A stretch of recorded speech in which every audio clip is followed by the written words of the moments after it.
चलिए जानते हैं देश दुनिया के सिलेक्टर अरकान की बहुत ही महत्वपूर्ण 40 बड़ी खबरों को। लेकिन दोस्तों, वीडियो को आगे बढ़ने से पहले अगर आप लोगों ने हमारे चैनल को अब तक सब्सक्राइब नहीं किए हैं तो सब्सक्राइब कर लीजिए। लोकसभा चुनाव से पहले बिहार की राजनीति में घमासान देखने को मिल रहा है। नीतीश कुमार की जेडीयू और लालू प्रसाद यादव की आरजेडी के बीच दरार और गहरी होती नजर आ रही है। प्रधानमंत्री नरेंद्र मोदी आज शाम 4:30 में दिल्ली के करियप्पा परेड ग्राउंड में वार्षिक एनसीसी पीएम रैली को संबोधित करेंगे। प्रधानमंत्री कार्यालय ने बताया है कि 2200 से अधिक एनसीसी कैडेट और 24 देशों के युवा कैडेट इस वर्ष की रैली में हिस्सा होंगे। मीरपुर के राठ कोतावली इलाके के अनकोना गांव में हुए ऑनर किलिंग के 18 साल पुराने मामले में जनपद न्यायाधीश विष्णु कुमार शर्मा ने फैसला सुनाया है। अदालत ने मृतका के चाचा और 2 मामा समेत 5 दोषियों को उम्र कैद सजा सुनाई है। अनजान लोगों से ऑनलाइन दोस्ती और फिर उनके खतरनाक अंजाम को लेकर के कई हैरान कर देने वाले मामले सामने आए हैं। ऐसे ही एक मामला महाराष्ट्र की राजधानी मुंबई से सामने आया है। एक लड़की ने अपने सोशल मीडिया दोस्त पर ड्रग्स देकर रेप करने का आरोप लगाया है। राष्ट्रीय दलित प्रेरणा स्थल में धार्मिक नारे लगाने पर युवक को पीटने का वीडियो सोशल मीडिया पर वायरल हुआ है। पुलिस ने वायरल वीडियो की जांच शुरू कर दी है। हालांकि इस मामले में किसी भी और से कोई शिकायत पुलिस से नहीं की गई है।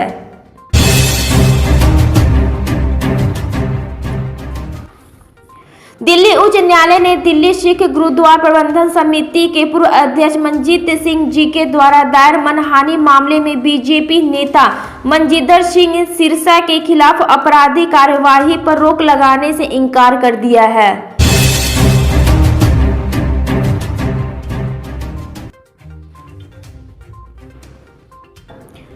भारत को ओलंपिक गेम की मेजबानी करने के लिए फ्रांस का साथ मिल गया है। भारत के दौरे पर आए फ्रांस के राष्ट्रपति ने इसे लेकर के शुक्रवार को बड़ा ऐलान किया।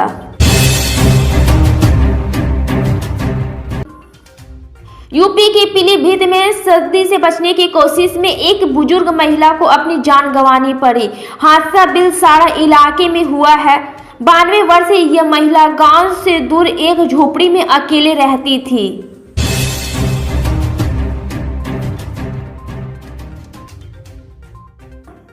उत्तर प्रदेश के वाराणसी में स्थित ज्ञानवापी मस्जिद परिषद में हुए सर्वेक्षण की 1839 पन्नों की वैज्ञानिक रिपोर्ट भारतीय पुरातत्व सर्वेक्षण की टीम ने सौंप दी है। इस रिपोर्ट में दावा किया गया है कि विवादित मस्जिद परिषद के अंदर हिंदू देवी देवताओं की खड़ित मूर्तियों के अलावा कई प्रतीक चिन्ह मिले हैं, जो कि इस बात का इशारा करता है कि वह मस्जिद से पहले मंदिर का संरचना रही होगी।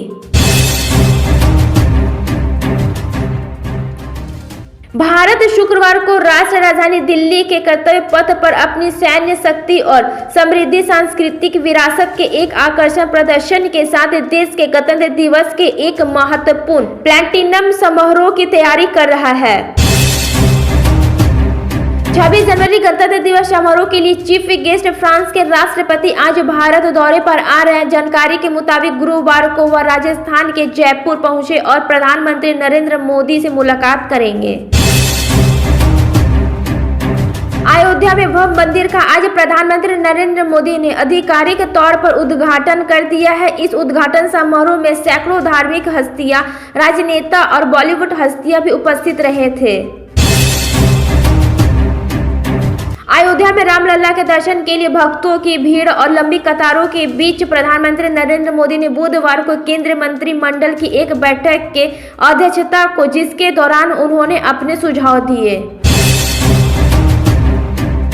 बिहार में राजनीतिक संकट के बीच बीजेपी, आरजेडी और जेडीयू के बीच हलचल तेज हो गई है। अब शनिवार को बीजेपी आरजेडी ने विधायक दल की बैठक बुलाई है, जबकि जेडीयू ने अपनी विधायक दल की बैठक रविवार को बुलाई है।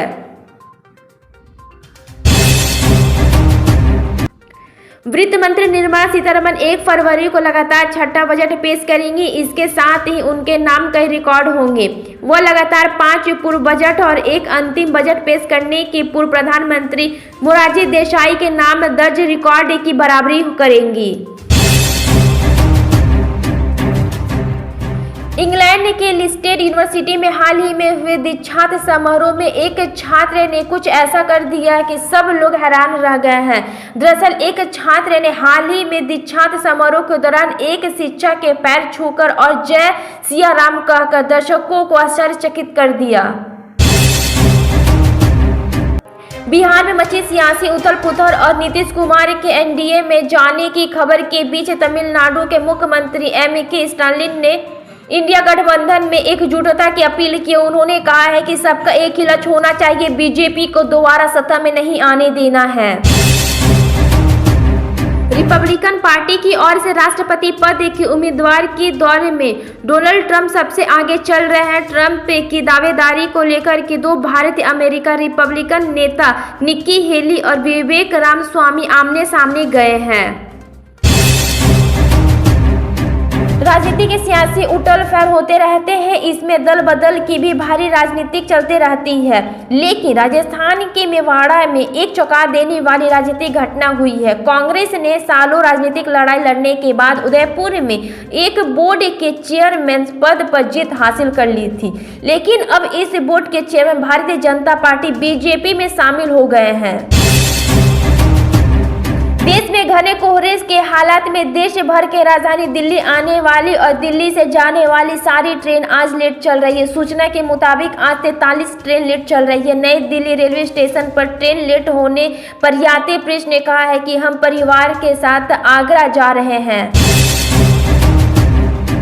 मराठा आरक्षण कार्यकर्ता मनोज जागरे पार्टी ने शनिवार को सुबह अपना विरोध प्रदर्शन और अनशन तोड़ किया है। उन्होंने पहले कहा था कि यदि महाराष्ट्र सरकार अपनी मुफ्त शिक्षा नीति में सभी मराठों को शामिल करने के लिए संशोधन करने की उनकी नई मांग स्वीकार नहीं की जाए तो उनका विरोध मार्च शनिवार को मुंबई में प्रवेश करेगा।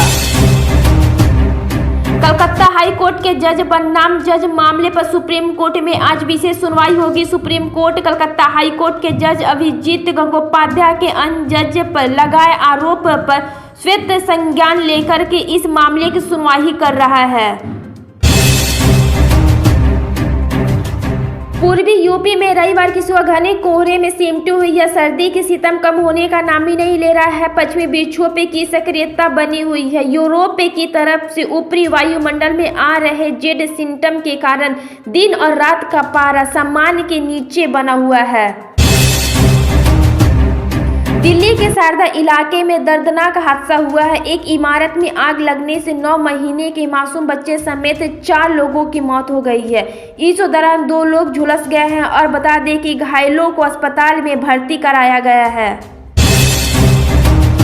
बिहार में राजनीतिक हलचल के बीच नई सरकार बनने के संकेत मिलने लगे हैं। सूत्रों से खबर है कि इनके तैयारी को लेकर के राजभवन में भी सक्रियता दिख रही है। वहीं राजद खेमा भी इनको लेकर सक्रिय हो गया है।